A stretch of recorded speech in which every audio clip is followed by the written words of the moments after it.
Hello, everyone. Welcome back to another episode of the Ramos Law Difference Makers podcast, where, as your host, myself, Dr. Jim Hoven, get to meet with cool people doing cool things every single week. And some of these episodes are really unique in that we call them chopping it up. And so these are one of my favorite segments because what I do is I get the chance to visit with someone from our inner circle, typically from the law firm, and then we just talk about a topic. And today, I'm chopping it up with our very own CEO, Daniel Filbert, and this is going to be a great topic. Daniel, welcome to the show. We're going to chop up today. You don't know, it's Mad Hatter, what is this? Mad Hatter Thursday. We're going to talk about your journey on your CEO compared to your weight loss journey and the discipline, the focus, the vision it takes to run all this stuff in your own life. How does that sound? Yep, I will gladly talk to you about Fat Camp.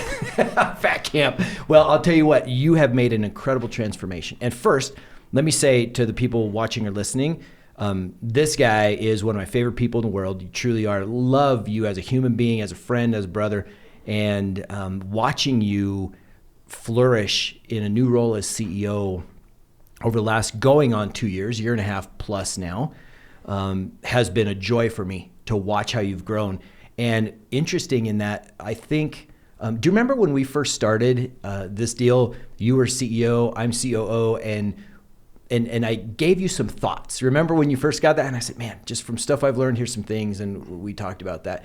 And you really dove into CEO. I mean, do you remember that transition? What was that transition like, moving from working within the business to kind of help basically run the business? Yeah, I mean, it was challenging, I'd say, probably at first. And probably a lot of it started off the way of like imposter syndrome of like, oh shit, like how do I handle this or how do I do certain things? And you were actually a huge resource based on all your knowledge and all that stuff and the insights that you gave me and the notebook of the 5 wisdoms of Jimmy J. Hoven, one of which is officially named after you. The Bank of Love and Trust is known as the Bank of Hoven. You know, the transition, I'd say once I got more comfortable and out of my own head, things almost became easy, right?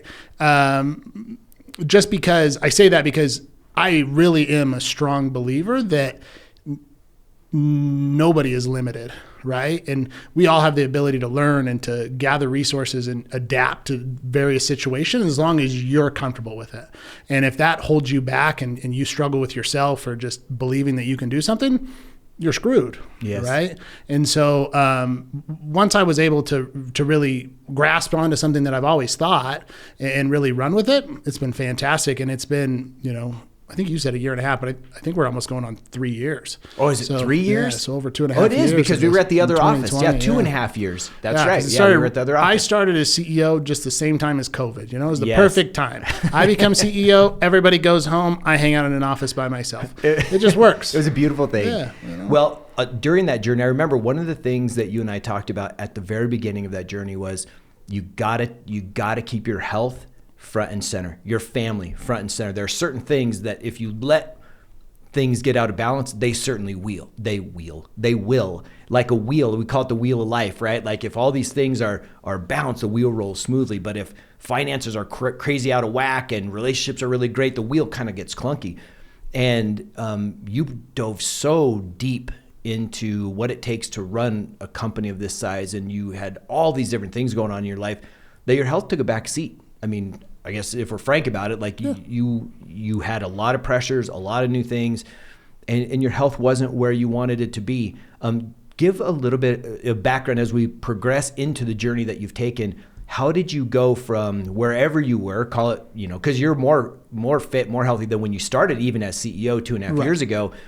But from the time that position came up until 4 or 5 months ago, what was your journey like with respect to the balance, the work-life balance, the health, family, work balance? What was that like? I'd say the balance when I became CEO to probably about 4 or 5 months ago was really just, you know, it was work, it was family. And those were kind of the 2 priorities, and probably, you know, bringing a lot of work home and doing that stuff and adding more stress. And so diet wise, it just came with, simplicity, right? Or, I just always chose what was easy, whether that was, we ordered food out, or, we cooked something quick and easy that's not necessarily the best for you, or, being in the new role and going out to lunches and doing this and doing events. And, it really started to add up to where, when I started as CEO, I wasn't in the best shape either. And then, got heavier and heavier after that. Right. And I don't necessarily think it's, job related stress or anything that really caused that, but it's just really just, I didn't want to put in the work, right? It wasn't a priority to me at all. And so, I really got to a point where it was like, man, I really got to make a change. What was it? Was there something specific, Daniel, that made you say that? Was it a way that your life was functioning? Was it a way that you were looking? Was it a way that you were interacting? What were the triggers to make you say, because people need to know that, right? We all have our own triggers. And until we hit that point, none of us is ready to change. Right. And kind of nice. I've always been one of those people. I've always been comfortable with myself for the most part. And so, not necessarily an image thing. I think personality runs so much deeper than outside appearance. But, it's hard when, clothes don't fit the same, or, tying shoes and doing different things. And you're like, man, I'm winded from doing that. Like, this is a workout. And then, my father passing away in March of this year, which, even though I didn't really have a great relationship with him, I can't run from genetics, right? And he was a big guy, and so, I think all of those things kind of played a role in me getting to the journey. However, it's kind of interesting, I knew that I needed to do something probably the beginning of this year, right? This is whether, you call it a New Year's resolution, do something, but I wasn't ready for it then. And all these other events happened, and I'm still not necessarily ready for it, right? And so I had to slowly prepare my mind to be like, you have to do something, and let's go down this path and be ready. And so when I finally hit that point, which happened a little bit after July 4th, when I went to go see my grandfather and stuff like that, and saw my brother, it kind of just, I was ready to be fully committed on a new journey. So you worked for 6 months in your mind, prepping and going through, and then something on that July 4th weekend, being with family, or something after the holiday, something made you go, now's the time. Pretty much, yeah. I mean, and it's a accumulation of all those things, but it's just, we've all done different diets and we've all done different things, and it's like, there's a lot of different fads out there, and there's a lot of different things, and I needed so much more than that, and it really got me set. And so you make the choice, you decide that you're going to go down the road because of all the reasons, whether it's like you say, everything from tying your shoes and feeling like this doesn't feel normal, to how you move about your daily life, to energy with your kids because you have these beautiful kids, all these things. You decide to make that change. And can you just talk about the importance of the why in the decision? So you work on it for 6 months saying, yeah, I know I need to, but I'm not ready. And it changes. Did you have to get to a point where the why was bigger than the how, or what was that about? Yeah. I mean, I guess you could say that. I mean, I've always struggled with that concept of, start with why, and Simon Sinek and all these things. And I know it's very important. It help pull you to where you want to go instead of, trying to push it. But, I think, being there for my kids and really, having that, longer life, more life fulfillment, and having more energy, just to move on, really is what drove me to be like, this is it. And I will conquer this and succeed. Nice. And I've even hit, levels that, weren't in the plans, right? I didn't set an end goal weight or an end, stuff like that. It was more about just overall being healthy and what can I do to sustain this long term. Yes. And you know what? It's been a remarkable journey. What, 5 months-ish? About 5 months since you started? Yeah, I guess if there's that July, August, September, October, into November. Yeah, so 16, we're 17, in like four and a half months. Yeah. And during that time, you had to decide what way to go, how you were going to do this. Because like you say, there's a lot of avenues towards getting control of your health. And so in your case, you decided to work with us at FitMD, with Dr. Ramos and I at FitMD, And that was the choice that you'd made because you know us and you know what we believe in, and you know that we care for all of our patients to do what's right. Number two, you know Danielle and the program that's been created and how she runs it. What were your expectations going into the program? Because I think people watching or listening, they might, if they want, and whether it's lose weight, put on muscle, gain a better mental focus or clarity on their life, all that falls into health, right? Physical, mental, emotional, spiritual health.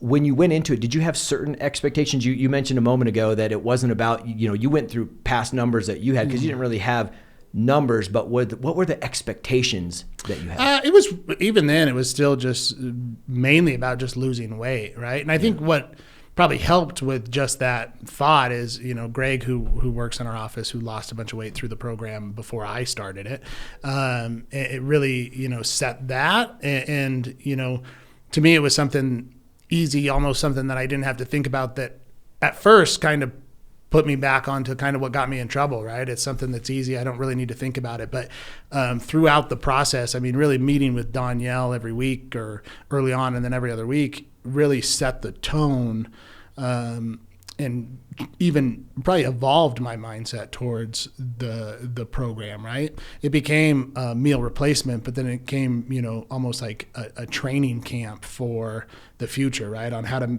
do meal preps and how to, time out meals and how to, do certain things so that it can be much more long-term. Yeah. Right. And for those who aren't familiar with some of the things that Daniel was talking about, basically what he's saying is, in the FitMD program, the goal is to take away the challenge of food, because for most of us, food is an emotional process as well as a physical fuel. I know for me, that's the same way. There's nothing like that makes my heart happier than having a good meal with friends. That is like the ultimate experience for me. And so we have all these relationships to food. And so by taking away that decision, and like you said, just make it easy. Just have this bar, shake, soup, pudding, whatever. Just have this to make sure you get medically based nutrients and calories that line up in a very specific way to help your body function lean and efficiently. It's going to work, right? If you just follow the plan, the plan's going to work. And so in that sense, that's what we're talking about when he says, viewers and listeners, that it was simple. And so for you, was that hard to regimented, or was that something like, because of simplicity, it was actually emotionally easy too? It was, to me, I thought it was extremely easy. And with some of the other, the medication and just like the meetings and stuff like that, early on, I didn't struggle at all, and I actually thought it was fantastic. It really helped, I didn't have to think about what was the next step, but, it was all planned out and ready for me. And then it allowed me to grow into that planning phase and that, for when I can't just grab a bar or a shake and go about my day. Mm-hmm. And what about the discipline? I know you to be a very mentally disciplined person. Like if you put your mind on something, it's going to get done, and it's going to get done at the highest levels.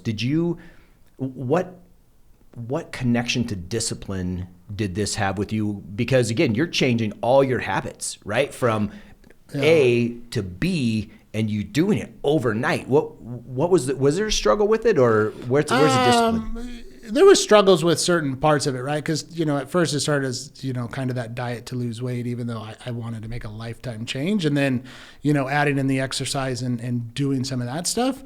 But, I am one of those people that, you tell me to work out for 7 minutes to start, I'll go 20, and then we'll do all, and we'll kind of, do those things. And the diet made it easy to stay on top of. And so I didn't have to worry about, the food portion. I didn't really have cravings early on. The more I worked out and stuff later on, it got to a point where damn, I'm hungry. But, yeah, I need more fuel. But then I'm also a little bit of a masochist in a way, and I enjoy the pain, right? Because without pain, there's no progress.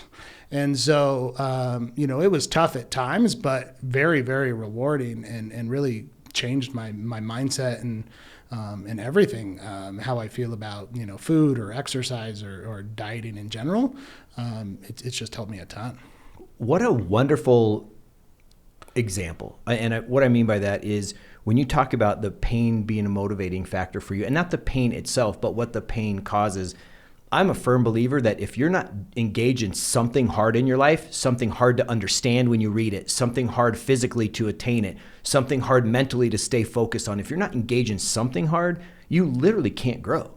And so I hear you saying that that's what you were feeling. Did you find that you were, well, actually, let me flip that question. How have you grown in these last 4+ months? As outside of weight, like obviously you've shrunk. How much weight have you lost right now? Roughly 72 pounds, 71.8 to be exact, last weigh in, but 72 pounds. So at 72 pounds, people, that is no small feat. If you were to see Daniel stand up right now, he looks amazing, looks fantastic. And that's part of it. But it's funny, or this is the way I've always seen it. Our physical body is a great mirror many times to what we're feeling about ourselves inside, what we're thinking, what we feel about our life on the outside. And there was a guy named T. Harv Eker, and he said this: how I do something is how I do everything, or how I do anything is how I do everything.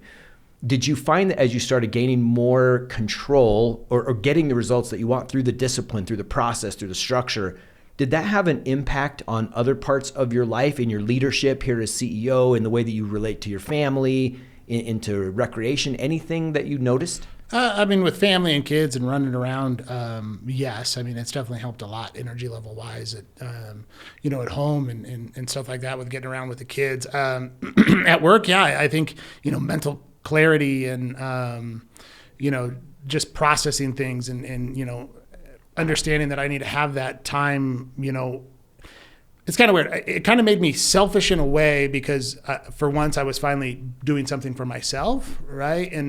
But in that same process, what it did, it made other aspects of my life almost have their own time slot as well. And so it provided the clarity in the moment instead of all being mashed together of like, this is all this shit I got to do.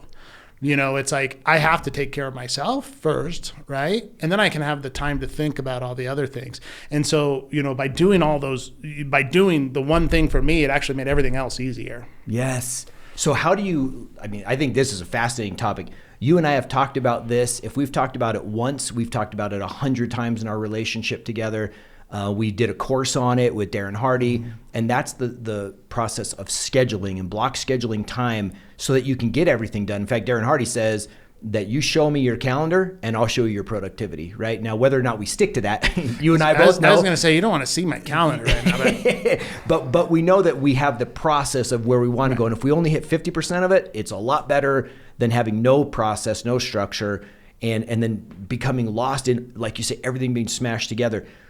Because you've been so relentlessly just consistent, right? And not like depriving yourself and hating your life. Literally, you've just been consistent doing the good stuff.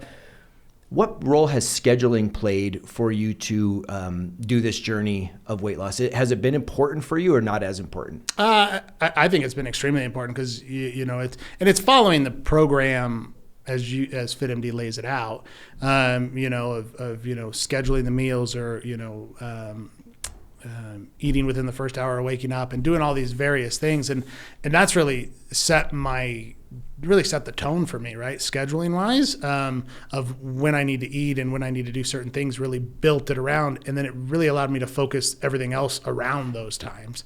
So it helped me a ton. I love what you said about taking care of yourself first. You know my schedule very well, and one of the things that I've been doing for a long time is we call it interval one, and interval one is that's my time, and everyone can have their own interval one doing whatever they want to do, but for interval one, it's typically defined as from the time you wake up in the morning, your eyes open, till the time you start work, whenever that is, assuming you work in the day, right? This would all flip if you worked at night, but what do you do?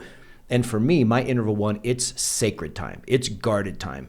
And so I do a little bit of mental work. I try to work on a little bit of language stuff and, learn Spanish a little bit every day, then go into my workout and then walk the dog and get my morning sunlight, right?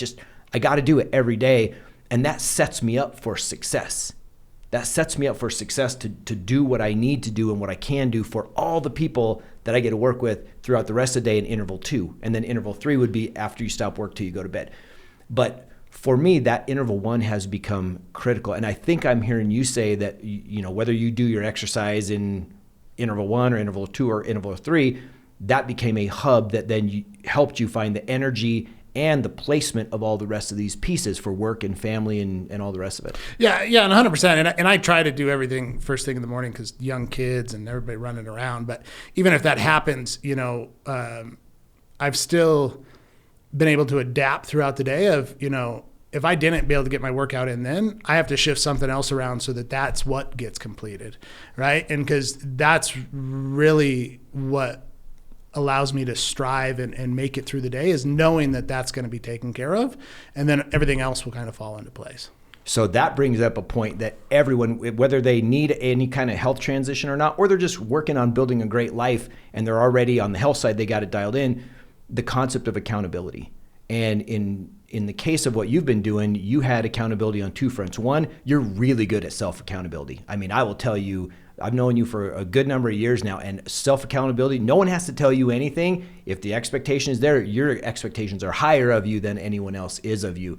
But you also had accountability from Danielle as your health coach, where you, like you said, you met every week, specific assignments, going through all that.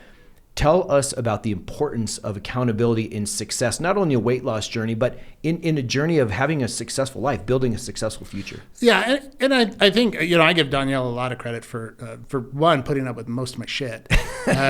But she's great about, really having the answers or the knowledge to really drive you through some difficult times, or even just tips and tricks. And it's, it helped me a ton, even though probably a lot of our conversations were kind of almost just normal sounding or seeming, but the lessons I've learned from it, or got from it, I'll really keep for forever, right? Yeah. And she's helped me a ton. I mean, I am a believer that the self accountability is probably the most important thing, because even then, while I meet with Danielle and she's great and she helps obviously keep the right thoughts in my head, I mean, I could still raid my kids' trick or treat candy and nobody really knows, right? Yes. And so it's just one of those things where you really are your own judge, and people will see the success, but when you're doing it for you, I think it's almost more rewarding. Yeah, right? So good.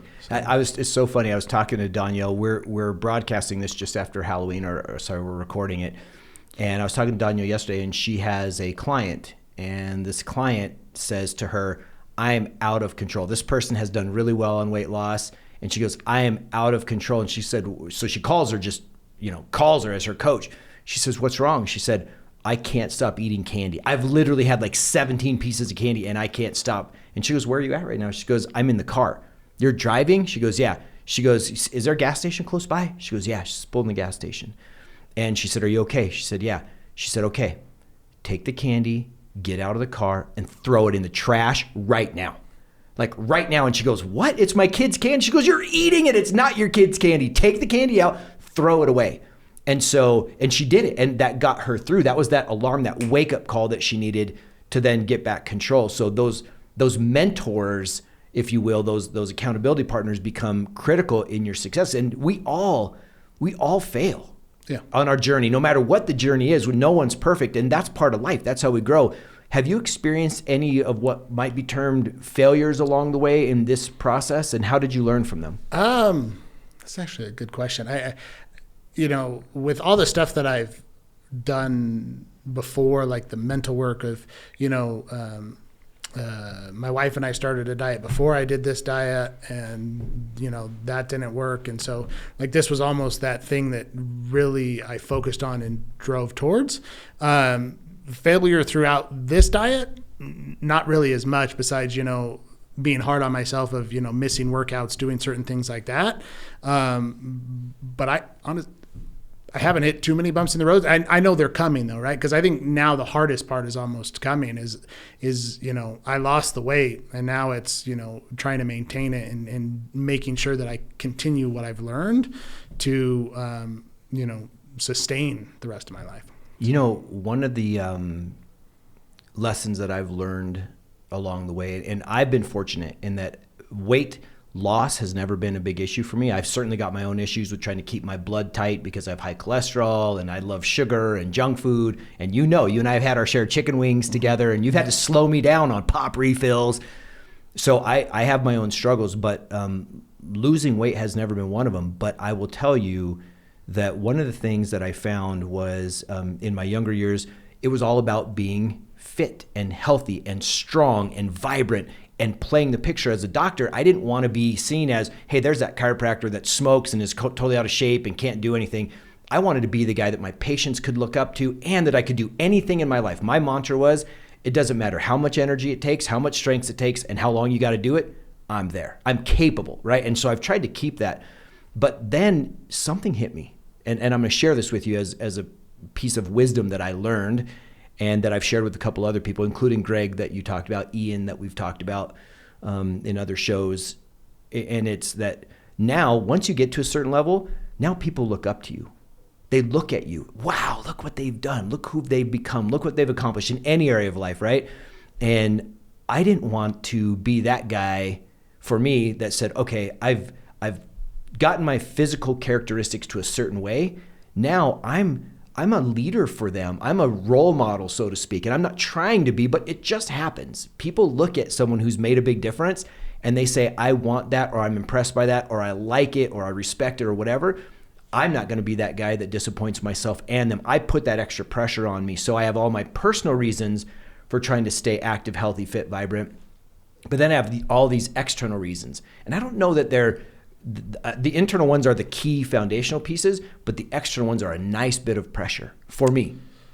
Yeah, and I could definitely see that. I mean, I think I'm probably, I don't know if I'd say I'm struggling through that transition of like almost what is my new identity, right? I've always been the happy fat guy. I mean, I'm good for a drink and, I'm good, right? Like, and I can have a great time. And so, the transition of, being the more fitter version of myself, I guess we'll see what that turns into. But, I do think you're right. I mean, I definitely noticed that.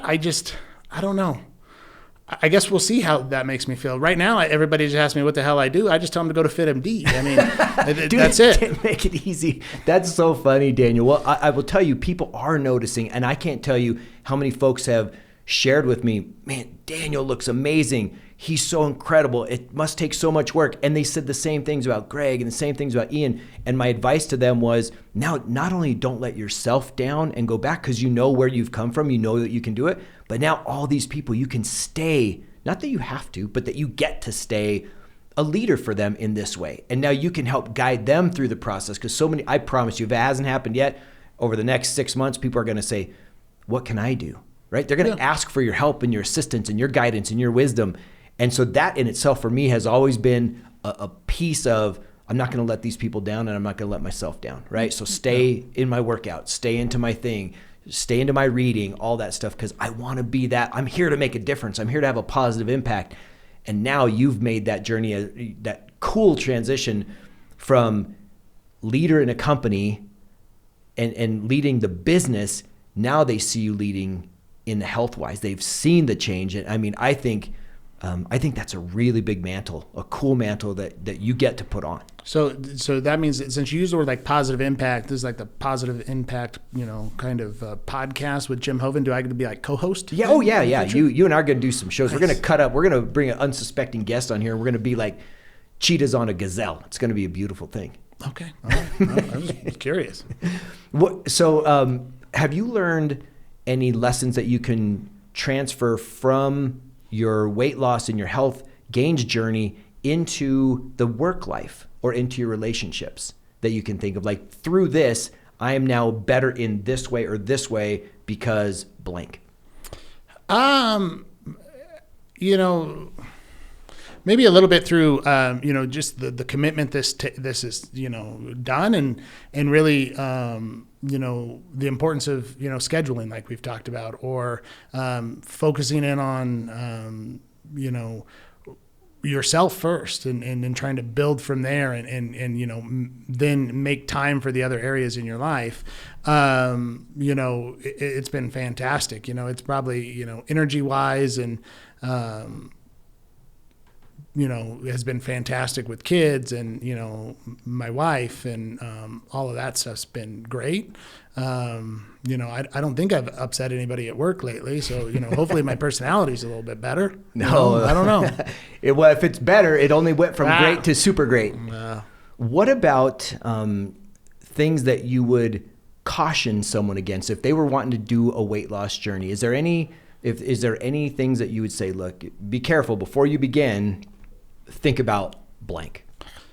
Well, I mean, the first thing that comes to mind is because I haven't had any alcohol in, I don't know, since I started. So it's been 16 or 17 weeks or 18 weeks. But, which not saying, by any means I'm jonesing for a drink. But, it definitely is a commitment if somebody likes to have a drink or a drink or two or even just one a week. I mean, it is, it's a different change in the social scene of things to me. I think that was one of the hardest things of the diet is, how do you engage in social settings? And I've been to weddings now, and I've been on family vacations to Florida, and all of those things I did while doing the program.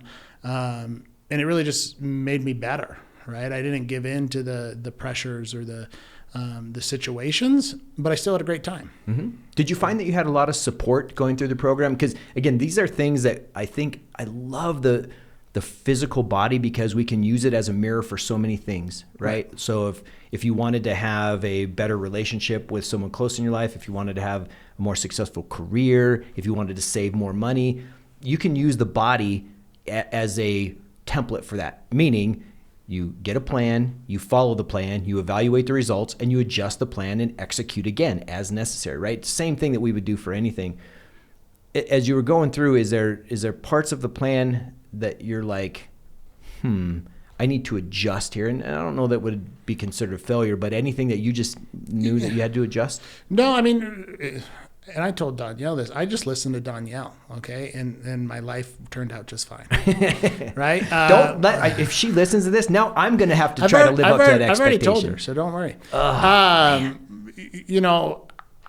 I think understanding and how you have to adjust throughout the process is important. I've always been an early riser, but as workouts and stuff got longer, and with my kid situation at home, obviously I got 9 months to 7 years old, so it's sometimes, it's harder in the mornings, but, instead of waking up, I probably woke up between, 5:30, I woke up at 5, now I'm waking up at 4:45. And so, just adjusting to make sure that you have the time, for you, first, and then, move on from there. Just, that's the biggest adjustment that I've really had to make. I love that you just pointed that out and the way that you pointed out, because so many people will think, oh man, I've got to work out for 2 hours to do this kind of thing. And then they try to get up instead of at 7, they try to get up at 5. And that 2-hour swing is just too much. So they do it for the first day or two or week. And then they just get so wasted that they can't do it anymore. And so incrementally early, changing that early rise time, it makes a big difference going from, if you go from 7 to 6:45 to 6:30 to 5:45, and doing that a week at a time is what I've found is a good way, and knowing that that's enough, right? Oh, yeah, not having to go for the whole thing at once. No, and it's totally enough. I mean, I'm only working 45 minutes to an hour a day, really, and probably more so on the 45-minute train for the most part. And so, you don't need a whole lot of the, extra time, and it starts slow, whether it's 20 minutes and then 25 minutes or, 10 minutes and, to 15. It's, the program itself is built to build you slowly. And, you can just adjust slightly to it and you'll do just fine. One of the things that a lot of people don't know about exercise that I love, exercise is a cumulative event over time, meaning if you really want to get good results, let's just say for cardiovascular work, they say the number is about 150 minutes a week. It doesn't say an hour a day. Right. It's 150 weeks. So even if you woke up 15 minutes earlier or 10 minutes earlier and you did 10 minutes of good work, and then at work you took a walk and then you did some calisthenics, just like some body weight squats where you're not working up a sweat or anything, and that's another 5 minutes, now you're at 15 minutes. And then you go for a walk in the evening for 30 minutes, all of a sudden you're at 45 minutes, right? So the body doesn't care. It's not keeping track for the purposes that we're talking about of overall health in a certain time. Right. We're not trying to bench 320 or anything like that. And so I think that's a really hidden secret that some people, it's common sense, but some people don't realize it. They think they have to get their whole workout done in 1.5, and 2 hour blocks, instead of saying, no, let's just go for daily movement. A little bit goes a long, long ways. And you just said that beautifully. No, and I would agree with you 100%. I mean, that's a hell of a lot more stuff on my calendar. So I try to get it all done in one sitting. But, it is nice when you can add all that other stuff in there as well throughout the day of, like Ian and I walked to lunch yesterday and then walked back, right? It's just making those decisions to, take that little bit of extra time that makes a big difference going forward. And opportunities, like what you just said, of I could walk, however far, not super far, but walk to the restaurant and then walk back.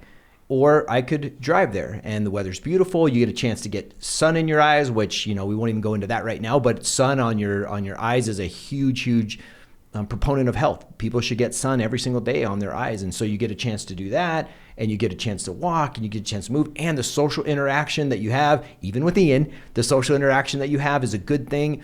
All of that breeds a healthy lifestyle. And it literally has been shown in research study after research study that eating well and having good motion habits, moving well, having good emotional and social relationships, they all drive to good health. Oh, by the way, and especially sleep. Those are all habits that determine 100% how healthy that we're going to be.